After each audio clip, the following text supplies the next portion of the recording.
आपको समाअत करनी है तो बैठ जाइए, अच्छा माहौल बनाइएगा। अल्हम्दुलिल्लाह आप तमामी हजरात यहाँ जब तक बैठेंगे आपको ऐसी बातें सुनने को मिलेंगी जिस पर अमल करने से दुनिया भी सवर जाए और आपकी आखिरत भी सवर जाए। तो आला हजरत फरमाते हैं कि इसको 100 फर्द सरापा बाफरागा तोड़े, तंग होकर जो उतरने को हो नीमा तेरा। और फिर आला हजरत फरमाते हैं शुक्र के जोश में जो है वो तुझे क्या जाने, खिज्र के होश से पूछे कोई रुतबा तेरा। और उनको भी पैगाम दिया जो गौस पाक की शान घटाना चाहते हैं। फरमाया शाख पे बैठ के जड़ काटने की फिक्र में है, शाख पे बैठ के जड़ काटने की फिक्र में है, कहीं नीचा ना दिखा दे तुझे शजरा तेरा, कहीं नीचा ना दिखा दे तुझे शजरा तेरा। तू घटाए से किसी के ना घटा है ना घटे, जब बढ़ाए तुझे अल्लाह ताला तेरा। मेरे गौस पाक फरमाते हैं यदि अला मुरीदी कसमाई अलल अर्द, मेरा हाथ मेरे मुरीदों पर ऐसा है जैसे आसमान का साया जमीन पर है। अब आप देखें सरकार गौसे आजम से पूछा गया है, सरकार गौसे आजम हर एक ने तो आपका दामन पकड़ा नहीं है, सरकार गौसे आजम आप अपने मुरीदों के लिए क्या कहोगे? आपके मुरीदों में तो नेकोकार भी है, आपके मुरीदों में तो बदकार भी है। सरकार गौसे आजम ने फरमाया अरे जो नेकोकार हैं परहेजगार हैं वो मेरे लिए है और जो गुनाहगार हैं मैं उनके लिए हूं। अल्लाह अकबर। इमाम इश्को मोहब्बत पुकार उठे, बद सही चोर सही मुजरिमो नाकारा सही, बद सही चोर सही मुजरिमो नाकारा सही, ऐ वो कैसा ही सही है तो करीमा तेरा। अब और सुनो आला हजरत का एक शेर, बात इमाम इश्को मोहब्बत की आ गई है। आला हजरत अजीमुल बरकत फरमाते हैं, अब इन उलमा की तवज्जो का तालिब, आला हजरत अजीमुल बरकत ने फरमाया मेरी तकदीर बुरी हो तो भली कर दे के है। असद भाई मेरी तकदीर बुरी हो तो भली कर दे के है, महबे इस बात के दफ्तर पे करोड़ा तेरा। हजरात महबे इस बात किसे कहते हैं? महबे इस बात लौहे महफूज को कहते हैं और करोड़ा का माना आता है कब्जा। अब लौहे महफूज पे जिसका कब्जा हो, देखो आला हजरत फरमाते हैं मेरी तकदीर बुरी हो तो भली कर दे के है, महबे इस बात के दफ्तर पे करोड़ा तेरा। अल्लाह अकबर। सरकार गौसे आजम फरमाते हैं ऐनी फिल लौहिल महफूज, मेरी ये आंख की पुतली लौहे महफूज में लगी रहती है। कौन फरमा रहा है? सरकार गौसे आजम फरमा रहे हैं मेरी आंख लौहे महफूज पे लगी रहती है। अब आला हजरत कहते हैं मेरे सरकार गौसे आजम जब आपकी नजरें लौहे महफूज पे लगी रहती है तो ऐ मेरे गौस पाक आपको अल्लाह ने ये इख्तियार भी दिया है, अल्लाह ने आपको ये पावर भी दिया है कि आप मेरी तकदीर देख लीजिए, अगर मेरी तकदीर बुरी है तो आप उसे भली कर दीजिए, क्योंकि अल्लाह ने आपको ये इख्तियार भी दिया है कि आप तकदीर भी बदल सकते हैं। अद्दुआ युरद्दुल क़ज़ा, दुआ से तकदीर बदल जाती है। आला हजरत अजीमुल बरकत कहते हैं कि हुजूर लौहे महफूज में मेरी तकदीर देख लीजिए। लौहे महफूज है क्या? कुरान की आयत करीमा सुनो, अल्लाह इरशाद फरमाता है कुल्लो सगीरिन व कबीरिन मुस्ततर, हर छोटी बड़ी चीज लौहे महफूज में लिखी हुई है। किसको कितनी उम्र मिलेगी ये भी लौहे महफूज में लिखा है, किसको कितनी रोजी मिलेगी ये भी लौहे महफूज में लिखा है, किसको कितनी औलाद मिलेगी ये भी लौहे महफूज में लिखा है, किसकी औलाद कब तक जिंदा रहेगी ये भी लौहे महफूज में लिखा है, किसकी औलाद कब दुनिया छोड़कर जाएगी ये भी लौहे महफूज में लिखा है, किसको कितनी दौलत रोजी पैसा मिलेगा ये भी लौहे महफूज में लिखा है, और किसकी तकदीर कैसी है ये भी लौहे महफूज में लिखा है। आला हजरत पुकार के कहते हैं ऐ मेरे सरकार गौसे आज़म आपको अल्लाह ने ये इख्तियार दिया है, आपको अल्लाह ने ये पावर दिया है कि आप लौहे महफूज पे लिखा हुआ देख लेते हैं, तो आपको ये पावर भी अल्लाह ने दिया है। आप किसी की तकदीर को अगर बदलना चाहे तो आप बदल भी सकते हैं। मेरी तकदीर देख लीजिए। आला हजरत पुकार के कहते हैं मेरी तकदीर बुरी हो तो भली कर दे के है, महबे इस बात के दफ्तर पे करोड़ा तेरा। वाह क्या मर्तबा, ऐ गौस है बाला तेरा, ऊंचे ऊंचों के सरों से कदम आला तेरा। ये है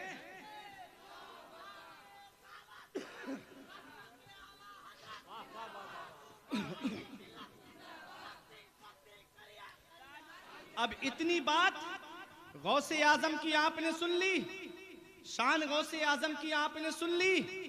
अब देखो सरकार मुजाहिद मिल्लत जब भी कोई अहम मामला पेश आता तो अपना मामला गौस पाक की बारगाह की तरफ ट्रांसफर कर देते थे। सुभान अल्लाह। बड़े से बड़ा जिन्नात का असर आसेब ज़दा मैंने पढ़ा उसको मुजाहिद मिल्लत की बारगाह में लाया जाता, आप सरकार गौस पाक का नाम लेते भागता हुआ नजर आता। सरकार गौसे आजम है, सरकार गौसे आजम के मदरसे से फारिग होने वाले तलबा आलिम उलमा में से अक्सर वो थे जो सुल्तान सलाहुद्दीन अय्यूबी के लश्कर में शामिल थे, जिन्होंने बैतुल मक़दिस को फतह किया। सुल्तान सलाहुद्दीन अय्यूबी कौन है? ये सुल्तान सलाहुद्दीन अय्यूबी वो है, पूरी जिंदगी जंग लड़ता रहा, मुसलमानों का किबला अव्वल बैतुल मक़दिस को इसने फतह किया, लेकिन मौत बिस्तर पे आती है। मौत बिस्तर पे आई, किसी ने कहा ए सुल्तान सलाहुद्दीन अय्यूबी, पूरी जिंदगी तलवार चलाते रहे, पूरी जिंदगी नेजा चलाते रहे, जिस्म पे कोई हिस्सा ऐसा नहीं जहां नेजे तलवार का जख्म और उसका निशान मौजूद ना हो। आप जरा ये तो बताइए, आपकी गर्दन किसी तलवार से क्यों नहीं कटी? तो सलाहुद्दीन अय्यूबी ने कहा था, अरे दुनिया में कोई ऐसी तलवार बनी ही नहीं है कि जो सलाहुद्दीन की गर्दन को काट दे। कहा किस बिना पे कहते हो? अब आपकी मोहब्बत का इम्तिहान। पूछा किस बिना पे कहते हो? कहा जब बचपन में मेरे वालिद नजमुद्दीन अय्यूब मुझे गौसे आजम की बारगाह में लेकर गए, कहा मेरे बेटे के लिए दुआ कर दो, तो गौस पाक ने गोद में लेकर के मैं अपना दस्ते मुबारक हाथ मेरी गर्दन पे के और अब मेरा चेहरे को अपने चेहरे के सामने करके फरमाया, ये बच्चा फातिह इस्लाम है, ये बच्चा मुसलमानों का किबला अव्वल बैतुल मक़दिस को फतह करेगा। सलाहुद्दीन अय्यूबी कहते हैं, अरे मेरी गर्दन पर किसी और का हाथ रखा हुआ नहीं है, बल्कि मेरी गर्दन पर सरकार गौसे आजम का हाथ रखा हुआ है।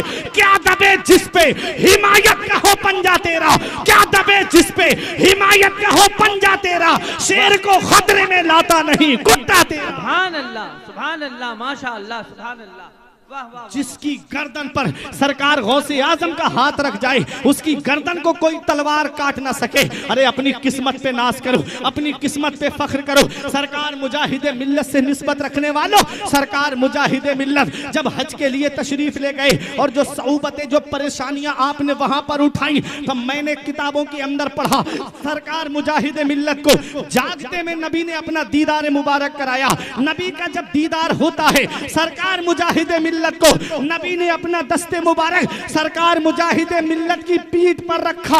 हम समझ गए, अरे जब सलाहुद्दीन अय्यूबी की गर्दन पर गौसे आजम का हाथ रख जाए तो दुनिया की कोई ताकत उसको झुका ना पाए। सरकार मुजाहिद मिल्लत की पुश्त पर, पीठ पर किसी और का हाथ नहीं, बल्कि बगदाद के गौसे आजम के नाना का हाथ रखा हुआ है। कौन सी ऐसी ताकत है जो सरकार मुजाहिद मिल्लत को झुका देती? जेल की सऊबतें उठाई, लेकिन कदम में लर्जा नहीं आया। जेल के अंदर परेशानियां उठाई, मगर कदम के अंदर लर्जा नहीं आया। दुनिया वालों को एक यही पैगाम देते रहे, जिंदा हो जाते हैं जो मरते हैं हक के नाम पर। अल्लाह अल्लाह, मौत को किसने मसीहा कर दिया। ये है सरकार मुजाहिद मिल्लत। अल्लाहु अकबर, या रसूल अल्लाह, जिंदाबाद जिंदाबाद जिंदाबाद जिंदाबाद, अल्लाह अकबर। इसलिए सरकार मुजाहिद मिल्लत के दामन से वाबस्ता रहो। आला हजरत के इंतखाब का नाम है मुजाहिद मिल्लत। हुज्जतुल इस्लाम की परेशानियां दूर करने वाले का नाम है मुजाहिद मिल्लत। तमाम औलियाए किराम के मकसूदे नजर का नाम है मुजाहिद मिल्लत। कौन मुजाहिद मिल्लत? अपना घर सबको प्यारा होता है, अपनी जान सबको प्यारी होती है, अपनी दौलत सबको प्यारी होती है, लेकिन जरा देखो उड़ीसा के रईस आजम को, चाहते बड़े ऐशो आराम में जिंदगी गुजारते। रईस आजम थे, फकीराना लिबास पहना, नबी की सुन्नतों पे अमल किया, पूरी जिंदगी लुंगी पहनी और नीचा कुर्ता और 2 पल्ली टोपी लगाई, और नबी की सुन्नतों पे ऐसा अमल कि जब नमाज पढ़ाने जाते तो अमामा शरीफ सर पे सजा लिया करते थे। एक दिन धामनगर शरीफ में एक सैयद साहब आ गए, मगरिब की नमाज का मामला, मुजाहिद मिल्लत कहें हुजूर आप नमाज पढ़ाएं, वो कहें हुजूर आप नमाज पढ़ाइए। तो सरकार मुजाहिद मिल्लत से बोले कि नमाज तो आपको ही पढ़ानी पड़ेगी। सैयदों का अदब देखिए, आज अदब नहीं है हमारे पास में, आज अदब हमारे दिल से निकल गया। अरे अदब से ही जिंदगी बनती है, जन्नत भी जहन्नम भी। अदब बहुत जरूरी है। इन उलमा का अदब, अपने शेख का अदब, हुजूर हबीब मिल्लत आले रसूल हैं। अदब की बात आ गई तो बता दूं मैं एक बात अदब की। देखिए हम और आप मसाइल शरइया में जिस इमाम की पैरवी करते हैं, इमाम आजम अबू हनीफा, उनके एक शागिर्द हैं, उनका नाम है इमाम जुफर। हिदाया पढ़ेंगे, नूर और नूरुल ईज़ा भी है और शरे विकाया है, उसमें आता है खिलाफन ले जुफर। इमाम जुफर ने इख्तिलाफ किया, शागिर्द हैं इमाम आजम अबू हनीफा के। तो बादशाह ने, उस वक्त के बादशाह ने कूफा शहर जो बसाया था, बड़े मुनज्जम तरीके से बसाया था। गली नंबर लगा दी थी, 1 नंबर गली, 2 नंबर गली। अब दिल्ली आप जाएं तो उसमें है ना सेक्टर बने हुए, 16 नंबर सेक्टर है, 12 नंबर, 15 नंबर, ऐसे ही कूफे की गलियों के नाम नंबर पड़े हुए थे। तो इमाम जुफर की जो गली थी वो 16वीं गली थी इमाम आजम अबू हनीफा से, 16वीं गली। अदब का हाल देखिए, कभी भी इमाम जुफर ने इमाम आजम अबू हनीफा के घर की तरफ पैर नहीं फैलाए। ये अदब है, अदब। आज शागिर्द मदरसे में पढ़ ले और कहीं बन जाए वो खतीब या नकीब या नात खां और उस्ताज आ जाए तो सोचता है अब इसके हाथ भी चूमना पड़ेंगे। उस्ताज उस्ताज होता है, पीर पीर होता है। अदब बहुत जरूरी है। इमाम आजम अबू हनीफा अपने वक्त के इमाम, लेकिन आप अपने उस्ताद शेख हम्माद के घर की सब्जी ला करके दिया करते थे। सब्जी, जब उस्ताद का विसाल हो गया तो एक दिन जब आप इमाम आजम बन गए, पूरी दुनिया आपको इमाम मानने लगी, तो शेख हम्माद की बीबी ने कहा, अबू हनीफा, नोमान बिन साबित, अब तो मान जाओ, अब तो दुनिया तुम्हें इमाम मान रही है, अब भी सब्जी लाते हो हमारे घर की। तो जवाब सुनो इमाम आजम का, अपनी जुबान में बता दूं। इमाम आजम फरमाते हैं, जब इस दर का मैं गुलाम बना हूं तभी तो दुनिया का इमाम बना हूं। ये है अदब। सुभान अल्लाह, अदब सीखो, अदब। क्या बात। आले रसूल आए, अदब से खड़े हो जाओ, अपनी जगह आराम से बैठ जाओ। ये नहीं धक्का मुक्की की और आले रसूल को तकलीफ पहुंचाना शुरू कर दी। आले रसूल है, सैयद है, जिसने नबी की आल को तकलीफ पहुंचाई उसने नबी को तकलीफ पहुंचाई। आज लोग आले रसूल को सताते, तानो तशनी के जहर आलू तीर उनकी तरफ छोड़ते। याद रखना प्यारे मुसलमानों, मैं बात कर रहा था अदब की। सरकार मुजाहिद मिल्लत का अदब देखिए। आले रसूल से कहते हैं नमाज आप पढ़ाइए मगरिब की, वो कहते हैं नहीं आज आपको पढ़ानी पड़ेगी। तो कहा मेरी एक शर्त है। कहा बताइए। अपना अमामा शरीफ सर से खोला, नीचे रखा, कदम रख दीजिए आप अपने, फिर मैं उस अमामे को अपने सर पे सजा करके नमाज पढ़ाऊंगा। आले रसूल का अदब किया, सैयद ज़ादे का अदब किया। ऐसे ही मुजाहिद मिल्लत नहीं बन गए। देखो आप मरकज़े इस्लामी अपनी जेबे खास से आपने रांची के अंदर जो मरकज़े इस्लामी की बुनियाद रखी गई, 30,000 रुपये उस वक्त दिए थे सरकार मुजाहिद मिल्लत ने अपनी जेबे खास से। आज के दौर में 30 लाख से भी ऊपर माने जाएंगे। वो अपनी जेबे खास से जगह जगह मदरसे खुलवाए। आज जिस मस्जिद का मामला मुसलमानों के पक्ष से निकलता हुआ जा रहा है ना, ये सरकार मुजाहिद मिल्लत की देन है जो आज तक हम बचा पाए थे। सरकार मुजाहिद मिल्लत है जिन्होंने परवाह नहीं की और जाकर के मस्जिद की हिफाजत के लिए आप खड़े हो गए थे। सरकार मुजाहिद मिल्लत ने जेल की सऊबतें बर्दाश्त की, लेकिन कभी जुबान से आपने झूठ नहीं बोला। मैं भदोई गया था रबीउल अव्वल शरीफ के मौके पे प्रोग्राम में, वहां मैंने देखा तो कालीनों का शहर है भदोई। इससे ऐसा सेठ अमीर है वहां पर, पूछा, हमने कहा कि ये कारोबार कैसे, कहा ये सब सरकार मुजाहिद मिल्लत की दुआओं का नतीजा है।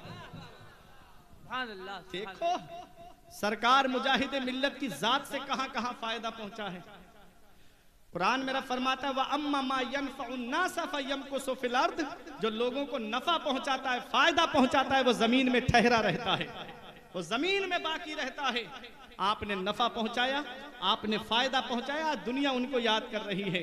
कहीं इलाहाबाद में उनको याद किया जा रहा है, कहीं भदोई में उनको याद किया जा रहा है, कहीं रांची में उनको याद किया जा रहा है। और सरकार मुजाहिद मिल्लत भी अपने पीरो मुर्शिद का ऐसा अदब करते थे। सासाराम में आप मुरीद हुए थे, तारीख बताती है जब आप यहाँ ट्रेन से बैठते थे तो सासाराम की हद जहां तक लगती थी, बैठते नहीं थे, सीट पे खड़े रहते थे अदब के साथ में। ये अपने पीर का अदब किया करते थे सरकार मुजाहिद मिल्लत। अल्लाह अकबर, सरकार मुजाहिद मिल्लत कैसे अदब करते थे आपने बारहा यहाँ पर जलसे में सुना होगा। बरेली शरीफ आप गए थे, रक्शे पे बैठे हुए थे, रक्शा चलाने वाला इत्तेफाक से उसका नाम हामिद रजा निकल आया। रक्शा अपनी पूरी रफ्तार पे चल रहा था, पूछ लिया तुम्हारा नाम क्या है, कहा मेरा नाम हामिद रजा है। अचानक रक्शे से नीचे उतर गए, उसने रक्शा रोक के कहा हुजूर चोट लग जाती तो क्या होता, मुझे बता देते मैं रोक लेता, क्या बात है आप उतरे क्यों? फरमाया तुम्हारा नाम मेरे शेख के नाम पर है, कयामत में अगर मुझसे मेरे शेख ने पूछ लिया कि तुझको मेरा ही हम नाम मिला था रक्शे पे बैठने के लिए तो मैं क्या जवाब दूंगा। ये अदब है, ये मोहब्बत है सरकार मुजाहिद मिल्लत की। जिनके रुतबे हैं सिवा उनको सिवा मुश्किल है। अल्लाह अकबर, मुजाहिद मिल्लत कोई ऐसे ही नहीं बन जाता। मुजाहिदे के माना आते हैं पूरी पूरी कोशिश करने वाला, और मिल्लत के माना आते हैं मजहब इस्लाम, मजहब इस्लाम के लिए पूरी कोशिश करने वाला। देखो जान के जरिए अगर कोशिश करी तो सरकार मुजाहिद मिल्लत ने जेल की सऊबतों को बर्दाश्त किया, लेकिन इस्लाम और शरीयत के लिए पूरी कोशिश करते रहे। माल की जरूरत पड़ी तो मदरसों के लिए, माल के लिए अपने दरवाजे खोल दिए। आपने मदरसों की बुनियादें रखी थी, आला तालीम कराई थी, धामनगर में मदरसा खुलवाया, फिर दीनी तालीम से दुनियावी तालीम की तरफ भी आपने जो है धामनगर हाई स्कूल की बुनियाद रखी, धामनगर के अंदर इंटर कॉलेज की बुनियाद रखी। कैसे सरकार मुजाहिद मिल्लत ने दीन का काम किया, जमीनी सतह पे किया है। मैं एक पैगाम देना चाहता हूं, अगर तुम सरकार मुजाहिद मिल्लत के मिशन को जिंदा रखना चाहते हो तो अपने जलसों को हल्का करके मदरसों को मजबूत कर दो, ताकि ये मदरसे मजबूत हो जाएंगे तो तुमको दीन के सिपाही मिलेंगे, सरकार मुजाहिद मिल्लत के मिशन पे चलने वाले मिलेंगे। एक रात में 8 खतीब और शोरा जमा मत करो, उसमें से कम करके तुम सरकार मुजाहिद मिल्लत के मिशन को आगे बढ़ाओ, सरकार मुजाहिद मिल्लत के मिशन को बढ़ाओ। ये मैं भी जानता हूं और आप भी जानते हो, जलसा 1 से 2 बजे तक का ही होता है, उसके बाद जितना मामला चलता है वो सब एक्स्ट्रा में चलता है। तो इन्हीं से फायदा उठाओ जिनको बुलाया है, इसलिए हल्के कर दो, और जो 40-50 हजार रुपए बचे उसको अपने मदरसे में लगा दो, आलिम साहब को दे के कहो दीन की तालीम अच्छी कर दो और ऐसी तालीम करो ताकि ये बच्चे जब हमारे मदरसे से निकले तो पूरी दुनिया में मुजाहिद मिल्लत के मिशन को आम करते हुए नजर आए, मसलन की आला हजरत पहुंचाते हुए नजर आए। और यही पैगाम दे, यही है आरज़ू, तालीम कुरान हो जाए, हर एक परचम से ऊंचा परचम इस्लाम हो। सुभान अल्लाह, सुभान अल्लाह, सुभान अल्लाह, नारे तकबीर, नारे रिसालत। मदरसे मजबूत हो गए तो मेरे मुजाहिद मिल्लत का मिशन जिंदा रहेगा, मुजाहिद मिल्लत का। ना एक रात जलसा सुनोगे, सुबह को जाकर के सो जाओगे, फला ने अच्छा पढ़ा, फला खतीब चल नहीं पाया, आखिर में एक खतीब आए, मजमा भाग गया था। यही होगा, इसलिए अपने मदरसे मजबूत करो। आज हमने मदरसे वीरान कर दिए, अफसोस होता है मुसलमानों पर। इनकी अमीरी देखना हो तो ब्याह शादियां देखो, 50-50 हजार की डांस पार्टियां, 50-50 हजार रुपए बैंड में खर्च कर दिए जाते हैं। और मदरसों के अंदर देखो जाकर के, अल्लाह अकबर, मस्जिद के इमामों का हाल देखो। यही वजह है कि आज जो हम चारों तरफ से मुसीबतों में घिरे हुए हैं, परेशानियों ने आज हमारे घरों का दरवाजा घेर लिया। आज हम सिर्फ बुजुर्गों का नाम सुनते हैं, उनके तरीके अपनाते नहीं, उनके मिशन को हम अपनाते नहीं। सरकार मुजाहिद मिल्लत का मिशन अपनाओ। सरकार मुजाहिद मिल्लत ने जमीनी सतह पे काम किया। आपने तबलीग सीरत, आपने एक तंजीम बनाई थी, ऑल इंडिया तबलीग सीरत। क्या है वो, कभी सोचा आपने? उलमा को जोड़ा था आपने, उलमा को जोड़ा, उलमा को जोड़ा और जोड़ने के बाद गांव देहातों में अपनी जमात के उलमा को भेजते थे मुजाहिद मिल्लत और फरमाते थे जाओ नमाज के फराइज बताओ, वुजू कैसे किया जाता है ये बताओ, गुस्ल कैसे किया जाता है ये बताओ। वो तंजीम के उलमा गांव गांव जाते थे, देहातों में जा करके वहां लोगों को गुस्ल का तरीका बताते थे और अपने पैसे से भेजते थे, अपनी जेब से खर्च लगाते थे। अल्लाह अकबर, ये काम किया सरकार मुजाहिद मिल्लत ने। फिर आपने एक खाक सराने हक तंजीम बनाई जिसकी तारीफ करने पे हुकूमत भी मजबूर हो गई थी। बेशक, बेशक। ऐसी तंजीम बनाई जिसने लोगों को इंसाफ दिलाया, जिसने लोगों को इंसाफ दिलाया। तो आज जरूरत है हमको सरकार मुजाहिद मिल्लत के मिशन को आगे लेके चलने की। उलमा को जोड़िए। और गांव देहातों में जो आज हालात खराब होते जा रहे हैं, इसकी वजह यह है कि इल्म नहीं है। बेशक। और जाहिल पीरों ने वो माहौल खराब कर दिया। सबसे ज्यादा अगर सुन्नियत को नुकसान पहुंचाया है तो वो आज जाहिल पीरों ने नुकसान पहुंचाया। हक है, हक है। सही। सबसे ज्यादा नुकसान पहुंचाया है। ऐसे टोलियों में बांट दिए, उनको सच्चाई तक पहुंचने ही नहीं दिया। और आला हजरत से इसलिए दूर रखा कि वो सबको काफिर कहने वाले हैं। जी। वहां से कुफ्र की मशीन खुली हुई है, सबको काफिर बना दिया जाता है। नहीं, ऐसा नहीं है। सरकार आला हजरत उस जात का नाम है जिसने मसलके इमाम आजम अबू हनीफा की सही तर्जुमानी की है। बेशक, बेशक, बेशक। जो सवाद आजम है ना, मजहब इस्लाम का सही चेहरा लोगों तक पहुंचाया। वाह। वजह क्या है? जैसे कव्वाली से दिलचस्पी रखने वाले थे, जो कव्वाली में मज़ामीर है, ढोल साज है जी, उससे खूब नाचने वाले थे ना। अकबर इलाहाबादी ने कहा था बेहुनर बनकर रहो तो तानाए हाली सुनो, बाहुनर बनकर रहो तो कौम की गाली सुनो। जिंदगी बिताने का अच्छा तरीका है यही, पीर बन के बैठ जाओ डट के कव्वाली सुनो।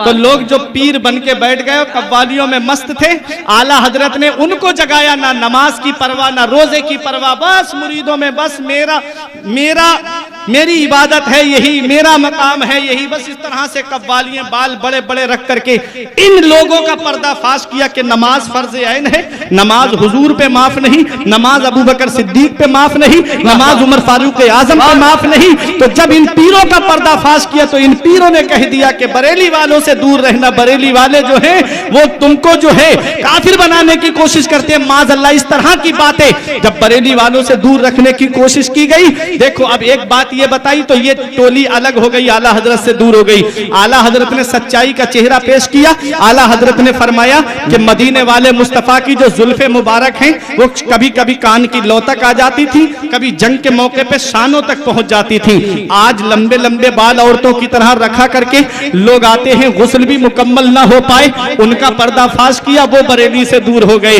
लोग ताजिया बना करके मुरव्वजा ताजियादारी, जिस रोजे का नक्शा इमाम हुसैन के रोजे की तरह नहीं है, आदमी और औरतों का खलत मलत है, आदमी और औरतें सब एक साथ चल रहे हैं, लोग उस पे चढ़ावे चढ़ा रहे हैं, आम जो है बेपर्दगी हो रही है। तो आला हजरत ने जब उसको हराम लिखा तो कह दिया देखो अहमद रजा ने जो है वो इसको हराम करा, वो अपनी टोली लेके अलग चले गए। आला हजरत से आशिक दूर नहीं हुए हैं, नबी से सच्ची मोहब्बत करने वाले दूर नहीं हुए हैं, बल्कि आला हजरत से वो दूर हुए हैं जो सिर्फ अपनी दुकान चमकाने के लिए आगे बढ़ रहे थे, जो सिर्फ अपनी दुकानें चमकाने के लिए आगे बढ़े। इसलिए एक पैगाम देता हूं ताजदारे मदीना कॉन्फ्रेंस से, एक पैगाम है दिल की तख्ती पे लिख के ले जाना। आज भी पूरी दुनिया आला हजरत को जानती है, पूरी दुनिया आला हजरत को पहचानती है और